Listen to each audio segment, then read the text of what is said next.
Hello, everyone, and welcome to another Community Conversations here with Create Birmingham.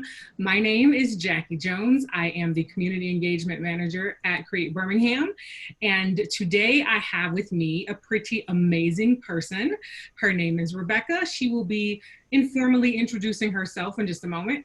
I do just want to let everyone know that Create Birmingham has been doing these conversations in the virtual form for a couple weeks now. And this is a continuation of what we have been doing in communities, in libraries, in spaces where we could talk to people about the different things that kind of come along with entrepreneurship. And if you're a creative entrepreneur, if you're a small business, whatever that may be, and just how we can support those things. And so today we have with us Ms. Rebecca Dobrinski. Yay! I don't have any applause effects, I'm sorry. Rebecca, will you please introduce yourself to everyone here in the Zoom with us, as well as our Facebook family? Okay, hi, I'm Rebecca Dobrinski, and proud co-starters graduate through the Create Birmingham program. So I want to say thank you to y'all for doing that program. It's a great program. I recommend it all the time. I went through co-starters to do a philanthropy management consultancy plan for my Red Thread Consulting, which I do some philanthropy consulting still. I'm a speaker coach for Rev Birmingham's Big Pitch, for TEDx Birmingham, for FF Nights Birmingham, Ignite Birmingham, Your Big Idea at Forge, another co-starters graduate. And one of the things, after having been in nonprofits for about 30 plus years now, is that I am really passionate about helping people do their philanthropy well. And there's a lot of different facets to that. And I've had these discussions over and over again, and I'm really glad that you asked me to come talk about it again. So yes, and I'm excited that you did. In your introduction, if you had said something Birmingham one more time, I was just going to say, please just say all of Birmingham and all the things that happens in it, because literally everything you just said was like all of Birmingham. And I know that, like myself and many others, we're so grateful for all of the wonderful value that you bring to the things that we do here in the city. And this is a particular topic that I really want to just frame for everyone why I landed here. With all that has been going on in our world in 2020, this has been the hardest decade ever, January through June. It's been a hard decade. And so it's been really, really tough for the racial tensions that we've seen. And one of the things that I noticed, and especially as a small business owner, was how a lot of people were beginning to be philanthropic in some aspect. But my worry became that as people tried to, send funds or do different things to support organizations, was that they would do that at one time, not necessarily just because it's popular, but because it was at the forefront. And anytime people do anything philanthropic, it's a wonderful thing. Of course, something is better than nothing always. So this is not me saying, oh, y'all only did it once. That doesn't count. That's not true. It absolutely counts, and every organization I know appreciates it. But my question then became internally for me was, how do I, as a small business owner, include some philanthropic arm of my business that is ongoing always? Because these organizations, all kinds of organizations, arts organizations, organizations that do STEM and support children and things of that nature, they always need support in some capacity. And so it became blaringly apparent to me that if I was going to figure that out, the only person I would ever call would be Rebecca Dobrinski, because this is something that you have been talking to small businesses about, and businesses of all sizes actually, about how to get that started, why it matters, and all of that. So I wanted to bring that conversation, which is still very relevant to what our world is going through right now, but relevant period, because even with Create Birmingham, philanthropy plays a big part in what we do. Without it, who knows, right? So I think that it's very important always, but it's especially important as we all look for ways to sustain the support that we have seen happening over the last couple of weeks or months. So wanted to put that frame around our beautiful picture today. And my first question essentially is, for a lot of people, I'm gonna tell you a funny story, and then I'm gonna ask a question, I'm gonna tell you a real quick funny story.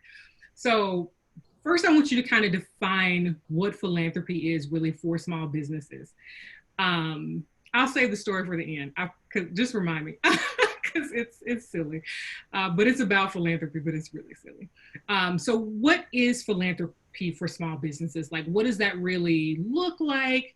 What are the selling points to people who are looking to or considering doing so? What are those selling points? What is it? How does that work for businesses? Well, no matter whether you're a business or an individual, philanthropy is about being engaged in your community, and it's supporting your community, and it's being involved in your community. So I take a very community-based philanthropy approach when it comes to my personal philanthropy, my business philanthropy, and all of the discussions that I have about different things. And philanthropy is both community-based and intensely personally based. So I see philanthropy, whether it is a small business, whether it is an individual, whether it's medium, large, doesn't matter.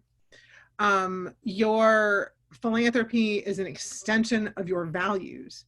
So you want to be sure to be deliberate. And it's also a way that you're not just giving back to your community, but it's the same as word of mouth advertising. When you start being a part of your community, people are going to be like, oh, hey, you remember that marketing place that donated their services to the school auction. You know what? We could use their services right now. They supported us. I'm going to call them. You know, so it's an investment in your community and it's an investment in your business.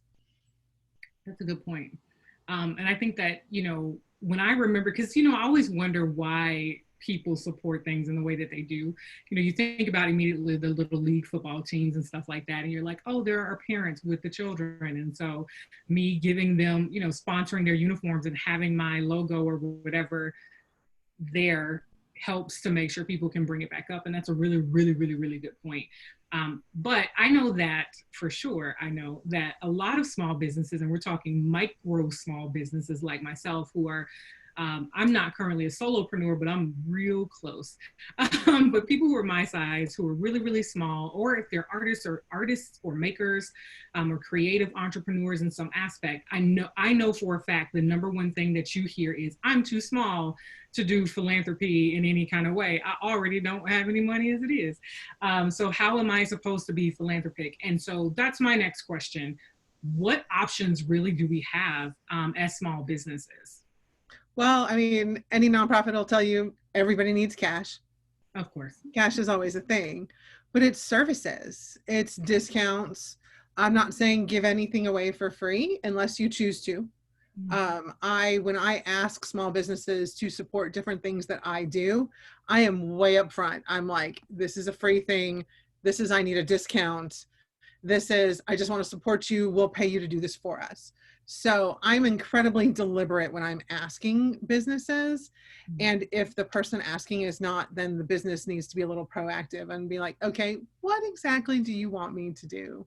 Because I have a company I have a relationship with who does one of my projects for free and gets paid for another one of my projects. And because I'm familiar with their work, I refer them all the time. So that free investment is getting also a lot of referrals for them.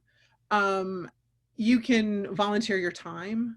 It may be you have a staff of 3. You're very, very small and you want to do some teamwork development. And you can spend the day volunteering somewhere and giving them your hours. You know, so it's cash, it's product, and it's time. So it's one of those 3 things. If you're a serial volunteer, you're still a philanthropist, whether you think that way or not, because a few years ago, this may have gone up. I haven't checked the recent IRS rate, but the going rate for a volunteer hour was $22.50. That's an average. So if you think about it, if you give 10 hours to a project, you just made nearly a $250 donation, $225. My math is, I'm a historian, not a mathematician. But you take my math. But you know, that's a value, you know, and it is time well spent, first off, because when you're giving of your time, it is not just benefiting the business, it's benefiting you. Psychologists have done tons of studies on how service and servant leadership really benefit the person doing the serving as well as the organization and the people receiving the service. Yeah. So there are a lot of different ways that you can be pretty creative and pretty deliberate about it. And I think people don't think of it that way. I don't think that, when you volunteer for a shift at Sidewalk Film Festival, for example, a place I have volunteered with for years, because they have this great volunteer crew, they don't have to hire a staff of 100 to put on a festival and maintain that, because they have people who are really excited and really passionate about what they do and want to be a part of it. And they have built that culture. There are so many people who come back year after year after year to an event like that. It's the same with TEDx Birmingham volunteers. They come back year after year because of the culture that's created. But they're not just and my TEDx Birmingham volunteers will tell you they don't get to watch anything. They're too busy. They're actually working, but they're interacting with people and they are providing a service for people. You're wearing your SLOSS Tech t-shirt. You remember the services that y'all provided to the attendees of SLOSS Tech. I mean, you guys knew how to help them with every step of the way and what they needed, because you were prepared volunteers, you were having fun, the attendees enjoyed interacting with you.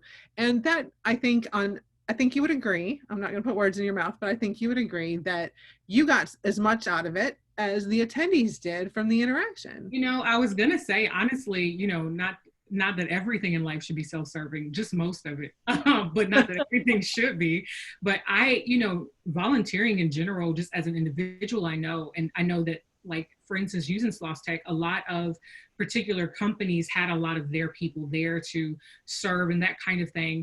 But it was a great networking opportunity for me. It's like, a networking event, but in the daytime, and also by supporting someone else. But I got a lot of personal connections for myself when I was volunteering at SLOSS Tech. As people walked up and we helped them and that kind of thing, it was like, hey, so what do you do? I'm like, well, what do you do? Oh, you need marketing?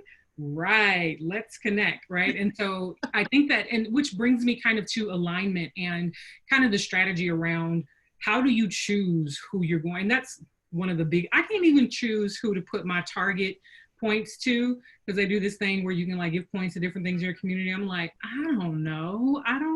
They all need money. That's why they're here.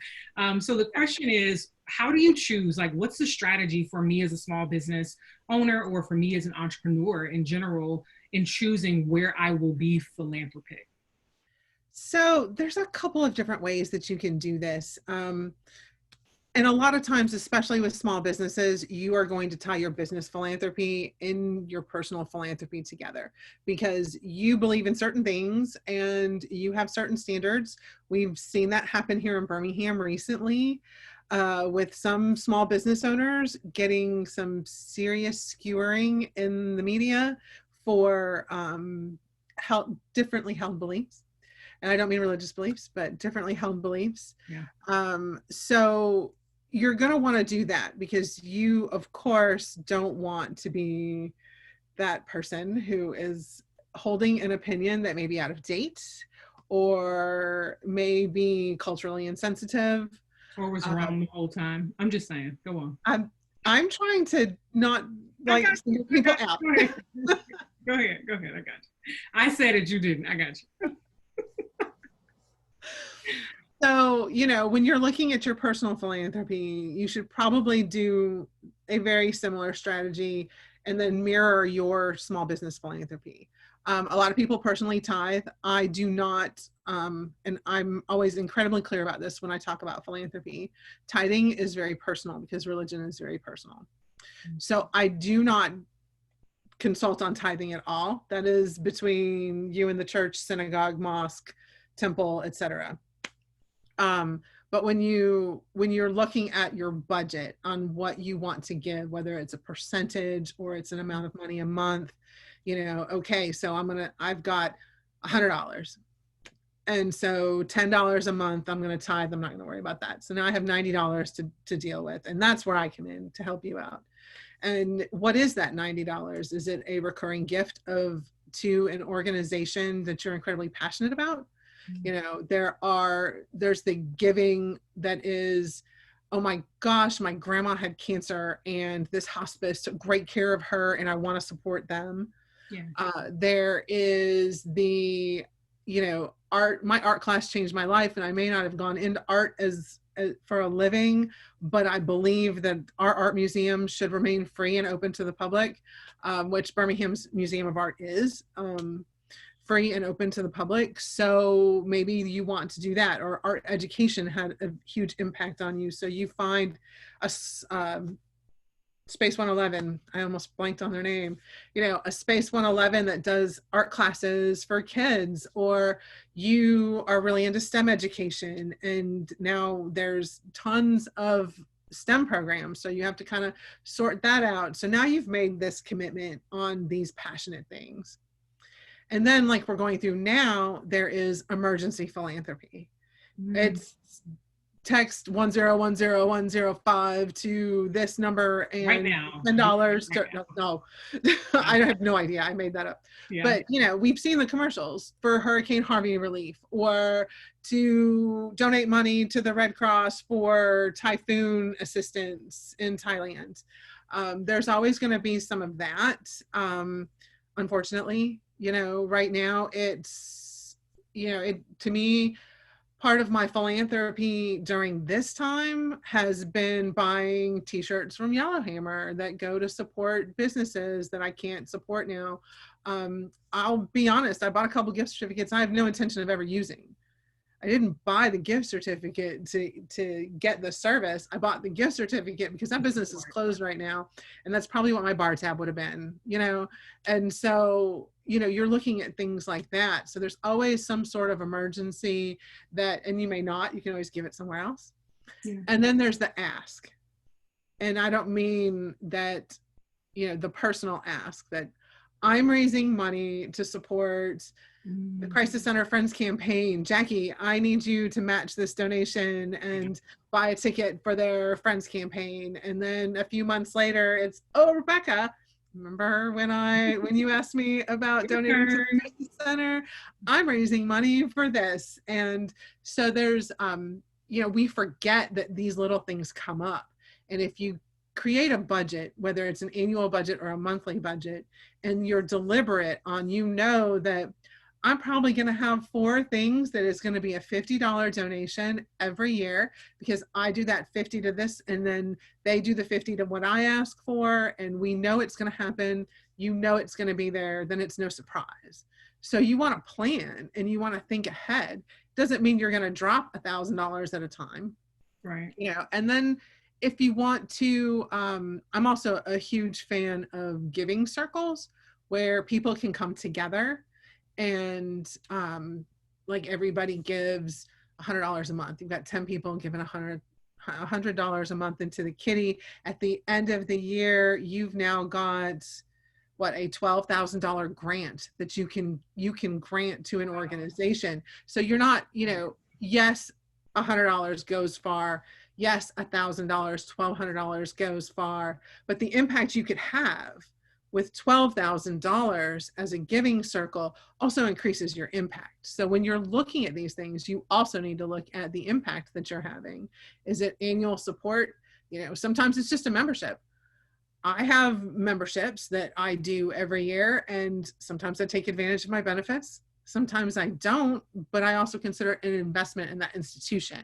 So you have to see what the institutions are doing, if they're aligning with your beliefs and what you're doing. And you also have to really take a look at to make sure that, especially with businesses, if your philanthropy becomes public, which it usually is, are you okay standing next to that organization? Not that I know, I mean, I don't know that I've ever dissuaded anyone from giving to another organization. The closest I've probably come is I know nothing about them. I can't, you know, I would do some research and I can ask around to people I know, happy to do that for people, but I've never dissuaded any, well, I can see some times where I would dissuade somebody if it was something overtly Right. racist, overtly anti-Semitic, anti-cultural, that kind of thing. But I think for most of us, we're already on that wavelength and we don't have to worry about that. Um, so yeah, you just want to make sure that you are aligning with your personal values either way. And so I think that, and that's a really good point. I have a follow-up question for the budgeting side of it, but I do want to put a pin right here in that last statement because, in my conversations with people about business development and especially about marketing, we talk about brand tone and voice and all these things that are core as you build your business. And I think a lot of times people forget that deciding those core values are more than just what you do for the presentation in your program you're in, and more than what you do. This is how you attract people who are going to work with you, how you attract people who will support you, and even more when it comes time, to make these kinds of decisions about the types of organizations that you're going to support. A lot of that should line up with what you said you believe in and who you say you are. And so the people who work with you, when it's time to send them to volunteer, or even if you just have friends who are in the industry and you all have become very close in collaboration, but you all have similar values, and you say, hey, I want you to come with me and we're all going to go volunteer here together, all of that should kind of line up together. And I think that sometimes in making those, here are my core beliefs, here's my mission, here's my whatever, we do it very ceremonially for when we start our businesses. And especially as solopreneurs and entrepreneurs, we kind of are like, oh, okay, I need a mission statement for my website. And we don't necessarily take that to one day, because one day I plan to stand on these beliefs with every person I hire, every client that I take in, or every organization I decide to support, or every time that I decide to repost a thing, so all of that kind of plays in. So I wanted to just marry those two things in the beginning stages of, and it's never too late, that's definitely not what I'm saying, but in those beginning stages, sometimes I think we forget that, or we don't realize that those kind of core things are going to come back up in stuff like this, which hopefully we find our way to philanthropy. My follow-up question though, you mentioned about the budgeting of it. So do you think that it's smart to, and if you all have questions on Facebook or here in Zoom, feel free to throw them out there and I'll pick them up as we go. But do you think it's better to budget something monthly and let that be it? Or do you think that it's because life has taught us that something is always going to happen, right? And so is it better to budget a monthly, hey, okay, I'm going to support these two organizations regularly, but I'm also going to just put aside some money in philanthropy, like future emergency is going to come up and I want to have something where I can, for instance, as we've gone through, like I said, all the racial things, if you want to say, okay, I want to support this particular organization, apparently they're all up in it and I want to support that, but I don't want to pull the money that I budgeted for my regular ongoing people. And I also don't want to throw my, well-kept books and my visions and my planning out of whack. So should I plan to budget emergency philanthropy and ongoing? Or as a small business, am I trying to do too much, which will paralyze me and make me do nothing? What should I do? I mean, I would do this is what we want to do. We want to give 4 hours to this organization. We want to do this, these two regular, and maybe there's a $25, however you want to look at it. I always use round numbers. You know me. I always throw out these weird numbers and it's like, yeah, I think, but if you don't spend it, you don't spend it. If it's not an emergency, you can either put it back into your business at the end of the year. You can give a larger gift. Say there was no emergency in January and February, and suddenly in March, there was a big emergency. Right. That could be $75 instead of a $25 donation. Ah, gotcha. Okay. At the end of the year, you didn't do it at all. There's $300 you can give somewhere else. That is $300 you could give it as a bonus for an employee. Just because you budget it doesn't mean you have to give it. But if you budget it, then you're not freaking out when the books don't balance at the end because you gave away too much. Yeah. So you made decisions on the direction you want to go into, and you've made decisions on the organizations you want to support. and you've been tracking all of this over the years, so you can look back at previous years going, yeah, okay, every year for the last 5 years I've given to the Crisis Center Friends campaign. I say that because I have given to the Crisis Center's Friends campaign for the last 5 years. And I do it, even though they have a raffle, I do it because I'm supporting the organization and I know I'm going to do that. So I can't be surprised when it's time for the Friends campaign to roll around. So I know when that's coming. So maybe, you don't do, there's going to be more for a certain gift in a certain month. So if you're tracking and you're paying attention, you don't want to be surprised when the school comes every August for their November auction. It's coming. They're going to ask you every year. If you've planned and strategized and budgeted, then you know when to expect everything. And maybe it's not a good year, and maybe this is the year you can't give to the school auction. So then, because in this, I'm going to just throw this out there. Anybody who has ever raised money knows this. And yes, of course, if you're a fundraiser, you want to hear yes from everybody and you want like 2, 3, 4 zeros on every check. Of course you do. That's your goal. You're a fundraiser. Sure. But it is a huge time investment by an organization to continue courting. So if you know darn well you are not giving to a request, say no. Because you're literally having the organizations throw away their time when they could be courting somebody else who's gonna say yes because you feel bad about saying no. No is just as important as yes. So, that is so good. It really is, and so good, because I think that if an organization were to say that if they were asking for money, it would feel defensive. So I think it's good to hear outside of, you being in that situation. And so that people can feel like, okay, I know this going in. If people see me giving and they decide to ask and do all of that, if I can't, just say I can't. But there's some shame involved there where you feel like, oh, but I really want to, so I'll let you keep emailing me. But if you have come up with a strategy and you have a plan, I have actually said to people, that is outside my philanthropic budget this year. Or, I give to this kind of program, this kind of program, and this kind of program, and you're not within those guidelines. There, as a grant writer, you're like, good, I'm not going to spend 20 hours writing this grant to find out that I'm outside of their giving guidelines. Right. What did you just, if you were paying a grant writer, you probably blew away at least a minimum of $60, if not $100 an hour at 20 hours. That's a lot of cash, especially for a small nonprofit without a grant writer on staff. So, every hour they spend with you on coffee, it's not just the price of coffee. It's the price of your time and it's the price of their time. So that hour could end up costing $100. Now that $100 could have been invested with somebody who was probably going to give them $1,000 check before they got up from the table. Wow. Whereas you didn't say no yet. They're still courting you because they think you might be a yes. You've gone to 3 coffee dates. That's $300 they just invested in you, plus coffee, plus car mileage. If you think about all the things that you itemize in a business, nonprofits are itemizing those things as well. So how much are you going to make them invest in you before you say no?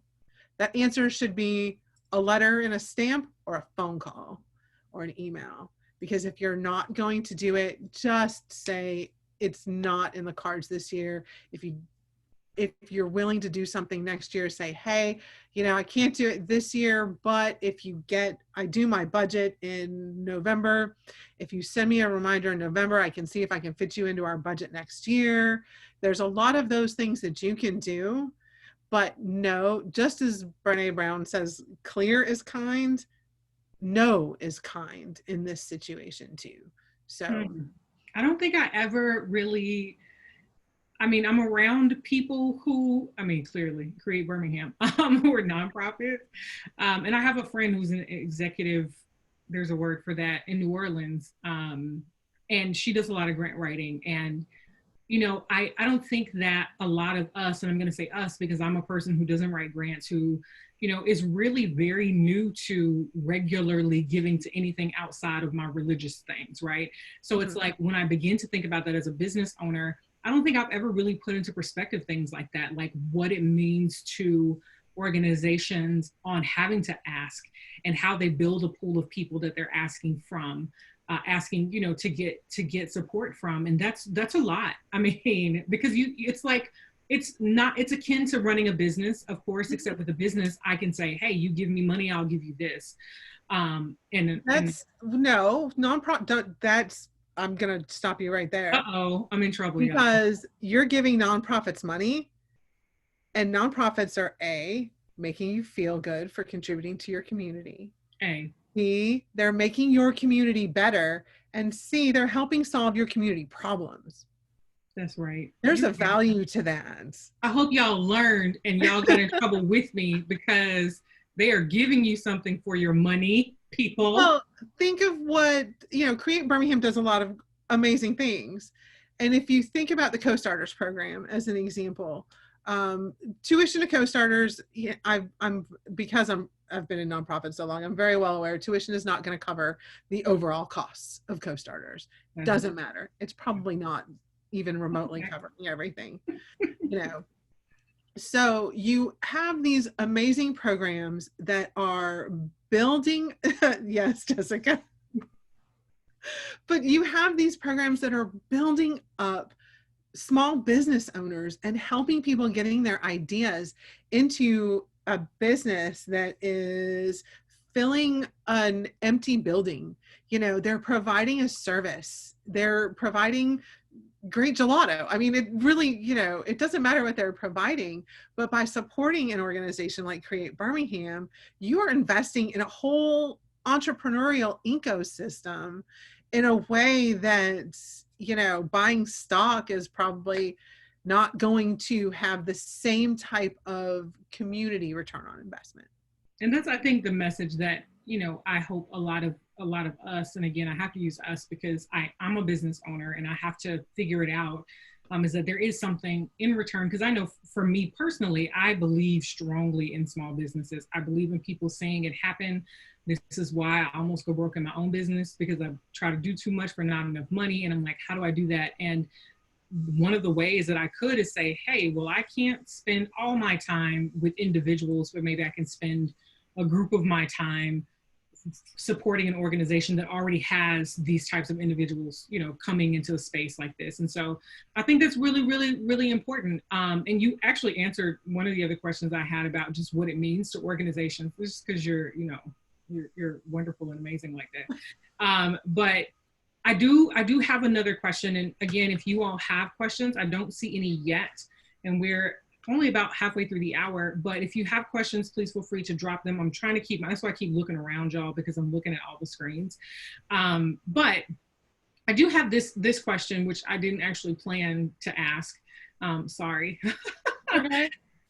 So you mentioned earlier about tracking, what you're doing. So why is it important to track your philanthropic efforts, and any tips or tricks that you can give us, for free, by the way, for philanthropy, that you can offer us on how to begin? You to be my philanthropic with my tips. Is that what you're asking? There you go. Well, I mean, first and foremost, if you're giving cash, you have to keep track for your taxes. Of course, yeah. It has the benefit of you looking at the end of the year and saying, oh, wow, I thought I was only going to give about $1,000 a year and I gave away $3,000 and apparently I can afford it. So maybe that rethinks your giving. Or it's like, oh yeah, that's why I was late on my power bill this year, that kind of thing. So you need to look at what you're doing, because philanthropy should not put you out on the street. Okay. And just, it is, in essence, philanthropy is kind of trying to keep people off the streets. Ask Anne Rigel at Firehouse Shelter. They rely on philanthropy to keep people off the streets, literally. So you want to do that as a small business. I was talking, actually, I've had this conversation with the woman who owns the salon where I get my nails done. And how cool would it be to walk in and see a poster that had the 5 different things they donated a gift certificate for a manicure to? And so you walk in and you know that this business that you support is involved in their community. So you can use it in a way, and you have to be careful with this because you don't want to sound too terribly self-serving when you track it and show off your support on social media. But you know, within your business and showing off photos and things like that, as long as you're careful and deliberate and you don't make it sound like you're patting yourself on the back, you know, we're proud to support Youth Serve this year for their Rise Up camp. So all you have to say, you don't have to say, you know, we personally gave da da da da da da, and it's all about us. Just, we're proud to support. Boom, there's a photograph.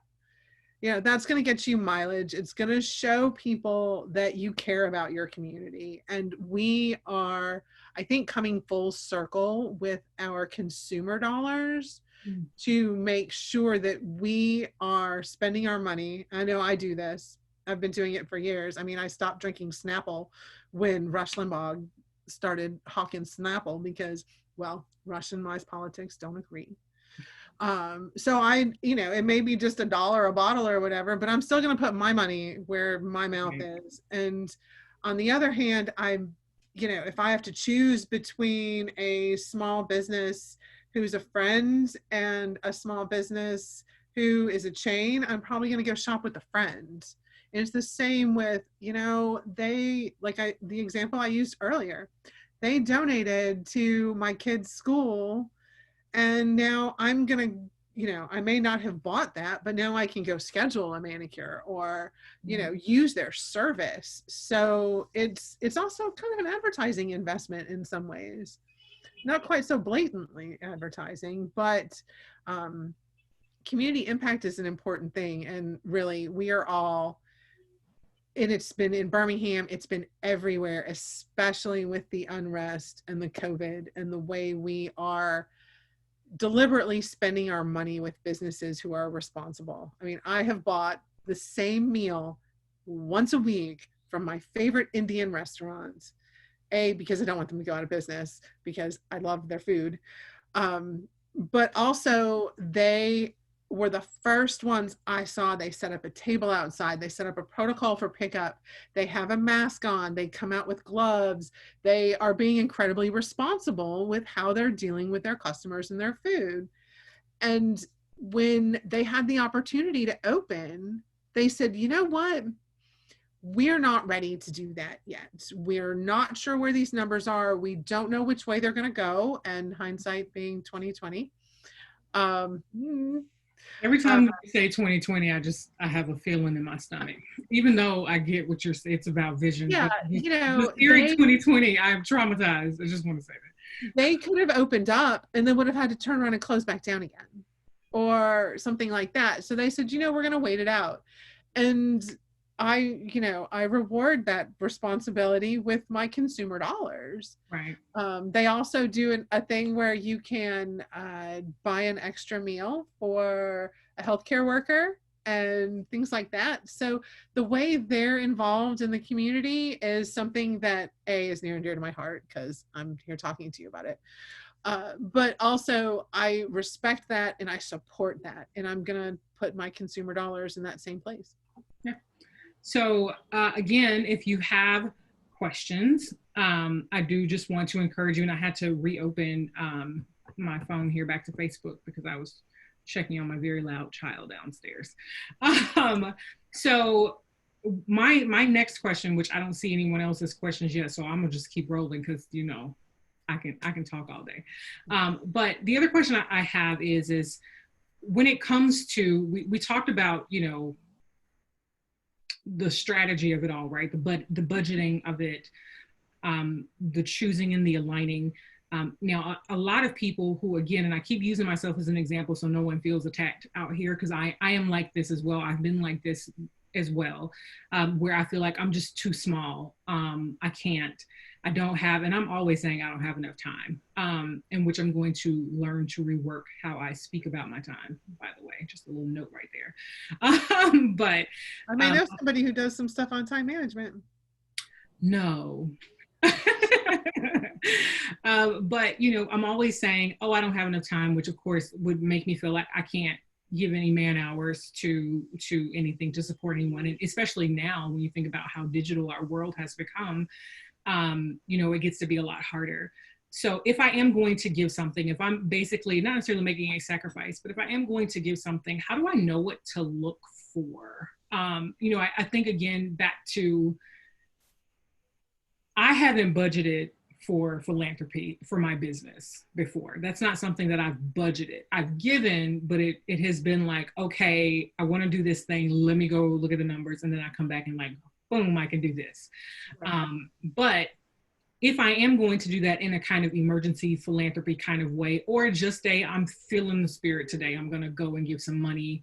How do I know what to look for, right? Like, how do I know? I know that when I was working for the government and we would have this giving time, they would tell you these percentages of how many people like use whatever money for their staff and blah, blah, blah, blah, blah. But if I'm on Instagram, scroll, give money now, I click on their website. Are there any red flags that I might see or anything that I can look for that helps me know, okay, this organization might be about what they're saying? How much research should I do if I'm trying, especially in an emergency space, because apparently time is of the essence. What should I be looking for? Well, for emergency, if you look at an organization, because not too long ago, I had a phone call from somebody who works at a company that's philanthropic. And they were like, we want to support, who do we support? And I was like, give me 5 minutes. So I reached out, texted a few people and got some recommendations. You, especially in a town like Birmingham, but in pretty much any town, these circles are small. Somebody's going to be like, yeah, they're doing the work. They're boots on the ground. They're doing it. I have very strong opinions on people who judge nonprofits on overhead. I have very, very strong opinions on that. And so let me go this way. You have a nonprofit of 3 people. They just have done 36 events in the first half of this year, which means they had to get paid to do those 36 events. Salary's overhead. Right. Are those events going to get done without those people?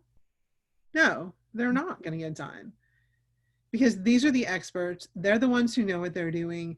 They're the ones putting the time in and the work in.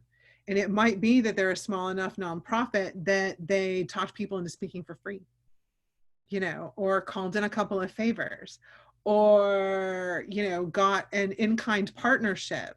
So the program cost doesn't look nearly as much as it would if they had paid retail for everything when it comes to, you know, 10 grand a speaker, and, you know, you need to have all of this stuff done really, really well, and you need to pay for this marketing, and you need to pay for this, and blah, blah, blah.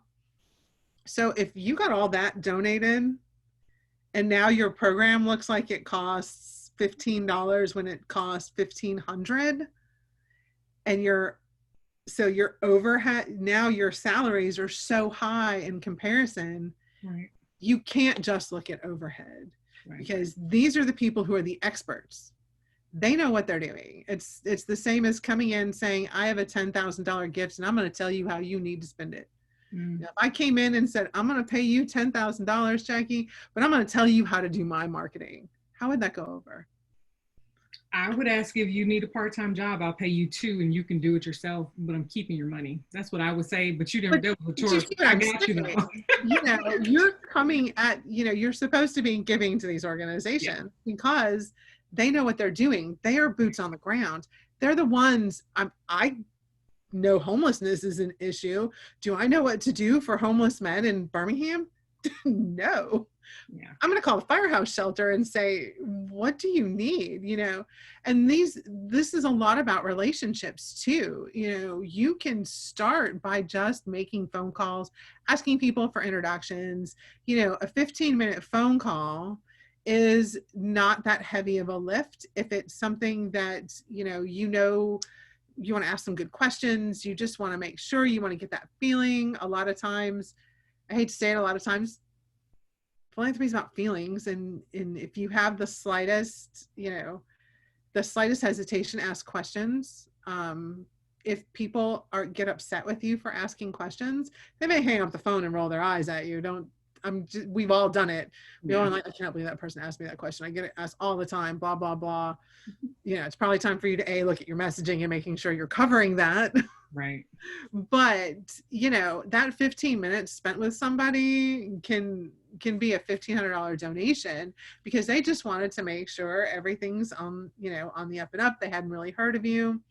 I do rely a lot on people I know to ask those questions to. And don't be afraid to ask your friends where they give. What's the worst they could say? That's personal. I'm not going to tell you.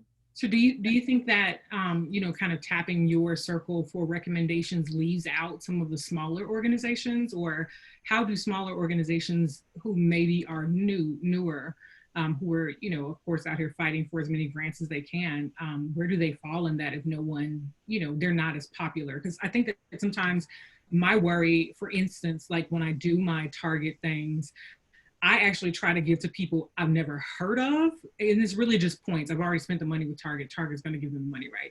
And so I get to divvy up my points, but I'm like, okay, because this organization is so popular, and I know because familiarity is a thing for us as humans, people are going to be like, oh yeah, the library, give them all my points. And I'm like, I don't even know these people, but they made it this far. I feel like Target has done their job.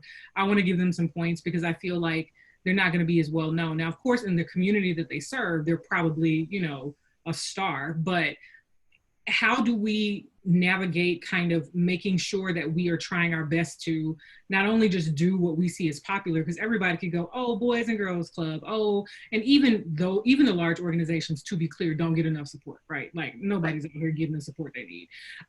It's not for the services that they provide. I believe every nonprofit is daily pulling a rabbit out of a hat. And so, knowing that, but of course that familiarity plays in the favor of a lot of organizations. So how do we kind of vet the organizations that are newer, who are just getting started, or who have a very, unique niche about what they're trying to do? And I'm thinking about a co-starters grad in particular, who has like a particular thing that she's focused on that I never would have thought of, but I'm sure she could use a ton of donations, but she's not big. She's not popular. And so how do we do that? Do we just trust it and say, hey, or have a conversation with that person and just say, all right, I'm just going to plant this seed. And if it grows, awesome. If it doesn't, all right, I tried. Is that all we can really do? Well, you have to know your limit. It's like, okay, I'm willing to invest X number of dollars into this business. I hope they make it, You need to look at that too. It may be that, they look like they're doing some really cool stuff. Maybe I'll, send them $100 or send them $25 or whatever that limit is for you. Right. You can just say, hey, I think I want to just see what happens. As soon as you send that check, you're on the mailing list, and you're going to hear more about them and hear more about them and hear more about them. The net has huge amounts of information. So you can always Google, you can check out websites, you can check out their social media. And I think, especially with you being in marketing and doing a lot of social media work, you kind of know when you're scrolling through something, if something just seems a little weird. Yeah. Trust your gut. Yeah. But ask too. Do you know how many people I know who I think everyone in Birmingham knows who Youth Serve is? And I'll start talking about Youth Serve, and people are like, what? And I'm like, yeah. And then it's like, well, how do you know about them? You don't have kids. And I'm like, no, but I would like the kids in this town to be like decent citizens. They're going to grow up and be adults one day. So, there's that. Yeah, so it's stuff like that, and you just have to look. Don't be afraid to ask questions. Don't be afraid to look up stuff and to check it out, and don't be afraid to ask. You know, I have heard, I Empathy is follow there are like, I don't know who I follow more on Instagram, nonprofits throughout the world or tattoo artists throughout the world. It's kind of a toss up for you me. should show your arms to give that some there you go. In case you're wondering why she also follows a lot of tattoo artists. You know, this has been really good because again, as I think about all that has happened this year, and I've had to ask myself as an individual, as a business owner, just as a person in my community in general, as a parent, you know, where do I fall with all of this? Like, what can I actually do? Because it's great to be here in this video on Facebook Live talking to people, but it's like when all of this shuts off and I end the meeting in Zoom and Facebook Live goes live broadcast, you know, ended, right? What am I actually doing to impact the people I pass on the street every day, the school that's down the street from me that maybe my son doesn't go to, but it's still right there. It has tons of kids that come to, like, how am I really, really being impactful and how can I maintain that? And I'm hoping that that's been on everyone's mind recently as we have seen people constantly saying, hey, we need support, we need support, we need support.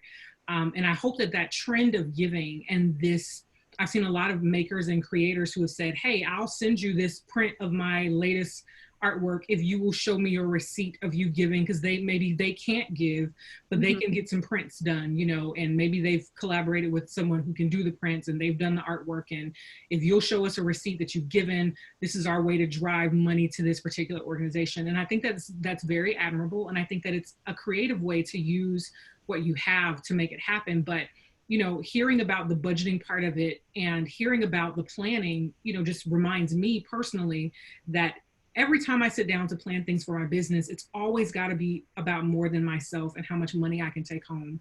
It has to be about, you know, the people I hope will work for me one day, their families, which I'm always thinking about, especially right now. And then also the people who are part of my community. Like, what do I do? How do I do this? And making sure that this is not just an in the moment. It can't, for me, always be emergency philanthropy. Right. Basically.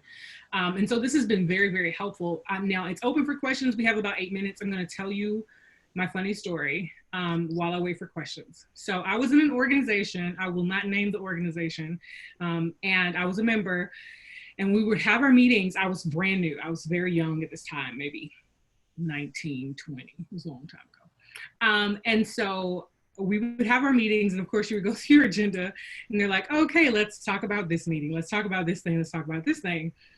And at every meeting, we would have somebody who would talk about the philanthropic part. And I was so confused what philanthropic was because it was philanthropic. And I was like, is this like a sick ministry for people who are feeling hot because they're philanthropic? Like, I don't understand. And they basically, no one had ever corrected it to be philanthropic. And so they had just for years been calling it the philanthropic like part of the meeting. And I was like, oh, we mean philanthropic. Oh, it took me years to figure that out. Just because I never put it together, I was so confused.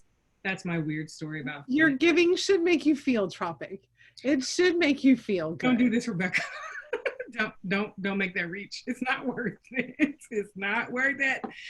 I hope no one's watching from that organization. Anyway, any questions out there in Zoom world, any questions in Facebook world before I thank Rebecca for her time and energy. Also, if you are watching this now and for the replay, we thank you for being here with us. Yes, also, if you're looking for events and things of that nature, you can go to createbirmingham.org/events. If you're just trying to figure out who Create Birmingham is and why I am up here talking like this about these particular topics, please also, if you're feeling tropic, you can go over to createbirmingham.org and check out all the details there. Rebecca, you are one of the best people on the planet, in my opinion. Okay. In my opinion, in my world, is the only one that counts. The feeling is mutual. Plus, you know, I drag you into all kinds of things, and yes, you do. You say yes. So So thank you, everyone. And there will be a replay of this up very, very soon as I change the graphic and spell Rebecca's name correctly. So thank you for being here, Rebecca. Thank you so much for your time and energy. You're welcome. And we will see everyone at the next community conversation. Bye. Okay.